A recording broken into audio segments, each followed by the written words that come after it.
It's Thursday, August 22nd. Right now on 12 News at 10. I'm summarizing the storms that hit the valley this afternoon and looking ahead to your weekend forecast. I'm Chase Golightly in Phoenix. Today's rain and hail created serious damage throughout the valley. We'll give you a full look coming up.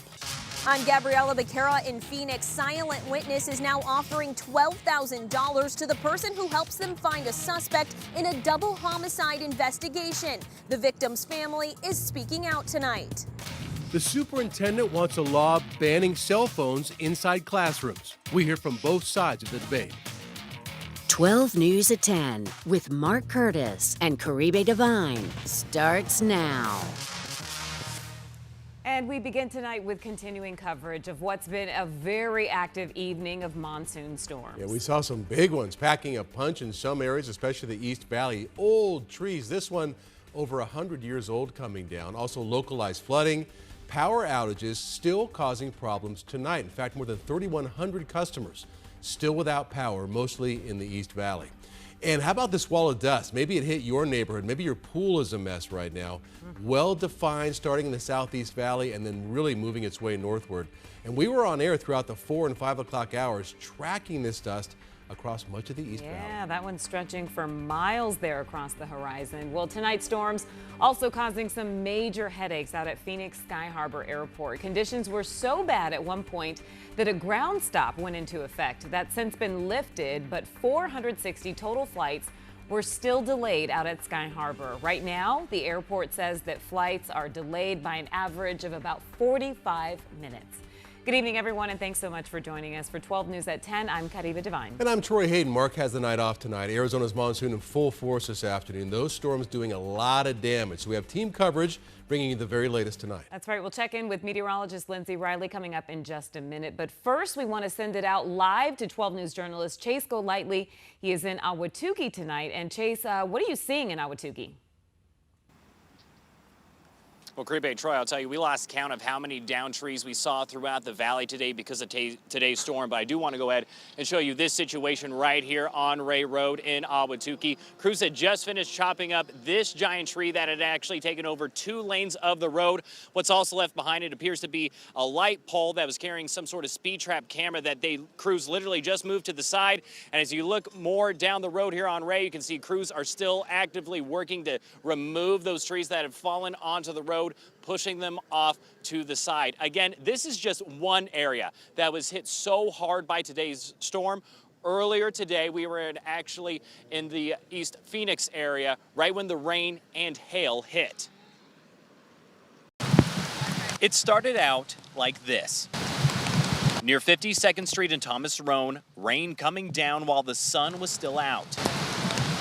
Then within just 20 minutes, it changed to complete chaos. As that hail's really starting to pelt down on the ground with the rain, pea-sized hail relentlessly coming down, forcing many drivers to seek shelter. It was like a little hurricane over there. Just surprised, it's just like bam. Many could see the storm coming, but didn't expect this. Never thought this will happen. I was like thinking, oh, we're not gonna get anything. Then once the hail and rain stopped, The streets were like rivers up there in Arcadia. streets were flooded to the point where you couldn't even see the sidewalk curb as homeowners walked out and saw what was destroyed. There's a lot of trees down here, Including Barry Paisley. We were actually checking the trucks to make sure we weren't getting hail damage on them, and then turned around and looked out, and this Modesto ash was literally crossing Osborne all the way across. So He had to use his truck to move the tree out of the road, a tree that's been in his yard longer than most have lived. these trees go back 80 to 100 years. Yanilda also dealt with the damage. Her cinder block wall leveled by the storm. It was like literally, or it was a tornado, or it was something that you only see like in a hurricane. Like I said, me from the Dominican Republic, we saw these things happen, but over here, never, not in Phoenix. Apart from countless broken trees and torn down walls, several thousand people were without power at intersections, homes, and businesses. Our electricity has never gone out this long. Including Los Armandos, a family-owned restaurant that has been in business for 25 years. We didn't know what to do. We didn't know what was going on. The windows were going crazy. We seen the storm come from nowhere. Telling customers to stay inside and wait for the storm to pass. So we're just going through a lot, but overall we're just making sure our customers, the community, and our employees are always safe. As more rain picked back up. As you can see, crews are still actively working to clean up all this mess that was left behind here in Ahwatukee and again across the valley. But there really is no time frame on when everything is going to be back up and running. So if you are heading into work tomorrow, be sure to give yourself plenty of time on the roadways because you don't know what you might run into.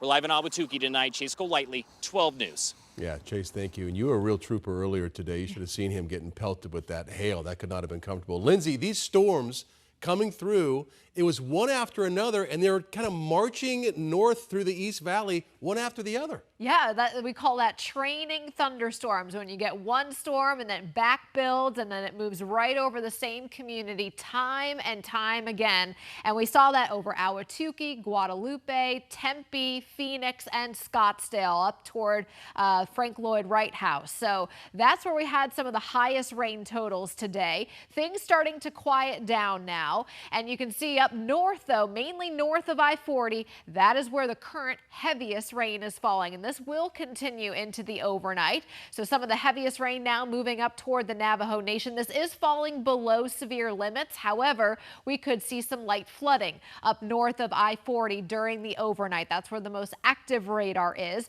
We're done with the severe weather threat for today and tomorrow here in the valley. Radar nice and quiet now. Here's a look at our exclusive 12 News monsoon meter heading into tomorrow. Much lower numbers. In fact, western Arizona will look at an entirely dry day. We will have some additional pop-up showers and storms for the afternoon hours in northern Arizona, and then some of those will linger into the evening hours for the Rim Country and the White Mountains. Most of the valley and Pinal County tomorrow will stay dry. A 1 is just a very isolated storm chance, but things overall will be quieting down across the state as we get closer to the weekend. Caribe. All right, Lindsay, thank you. New at 10, it's been nearly 2 years since two cousins were shot and killed at a party in Phoenix. And tonight, their family is hoping that an increased reward will finally bring some answers and closure to their case. 12 News journalist Gabriela Becerra is live in Phoenix with details on the case. Gabby? Well, Caribe family tells me there's been tips here and there, but nothing that's led to a suspect. Silent Witness is now offering $12,000 to anyone who can provide that information to detectives. Robert Puentes should be turning 23 years old. The sad thing is his birthday should be something we're celebrating. Instead, his sister Xenia Shikinjansky says her family is looking for the person or people who killed him and his cousin nearly 2 years ago. The toughest part is just not knowing why our boys were taken from us the way they were. The cousins, Robert Puentes and Xavier Martinez, were shot and killed while attending a house party near South Mountain on August 28, 2022. 100 people or more crammed into a backyard. There were multiple people around those boys. And they seen who did it, and they know what happened. Yet no witnesses have come forward. And the fact that they haven't spoken up, I can only assume it's out of fear. Not wanting to be called a snitch. So the only thing I can say is you can submit that tip anonymously on silentwitness.com. And now there's a higher incentive to submit a tip. A family friend donated $10,000 to Silent Witness, raising a reward to anyone with information that leads to an arrest in this case up to $12,000. It was nice to see that it wasn't just a family that wanted justice for our boys. It's the people who love us too. Shikinjansky says she has no words for the people who killed Puentes and Martinez. Just want them found. And wants her brother and cousin to know their family won't give up on justice. We won't stop looking or trying. Anyone with information about that night is asked to call Silent Witness at 480-WITNESS. Live in Phoenix, Gabriela Becerra, 12 News. Gabriela, thank you. Historic night in Chicago, the end of the Democratic National Convention. Vice President Kamala Harris officially accepted the Democratic Party's presidential nomination. In her speech, she shared her life's journey from a prosecutor to a vice president, now a candidate. She also drew a contrast between her vision for America and former President Donald Trump's. Arizona had a major presence tonight as well. Congressman Ruben Gallego, who's running for Senate, and current Senator Mark Kelly citing their military backgrounds while throwing their support behind Harris. Politicians like Donald Trump, they don't stand with us. They call patriots like Senator McCain losers. John McCain was an American hero. Show some respect. The threats we face are too serious. The sacrifices our service members make are too sacred. The alliances we've spent decades building are too critical. That's what's at stake now. So they had their big event, they had the momentum, but now the real work starts because they head back to the campaign trail a little more than 70 days until Election Day. Meanwhile, former President Donald Trump spent the afternoon in Arizona at the southern border. Local law enforcement and the mayor of Sierra Vista toured part of the border along the Montezuma Pass. During Mr. Trump's visit today, he criticized the Biden-Harris administration for what he calls an open border. He also answered a question about a bipartisan border bill that was proposed in Congress earlier this year. It was weak. It was ineffective, and it would have allowed, as you know, millions and millions of people to pour through, and largely unvetted. It was a horrible bill. It was a weak bill, and they don't need a bill. All Biden had to do is look to the border and say, close the border. Well, tomorrow the former president is holding a campaign rally at Desert Diamond Arena in Glendale. Independent presidential candidate Robert F. Kennedy Jr. is also set to speak in Phoenix tomorrow. It comes just hours after 12 News learned that he has withdrawn from Arizona's presidential race, with much speculation that he will endorse Donald Trump tomorrow.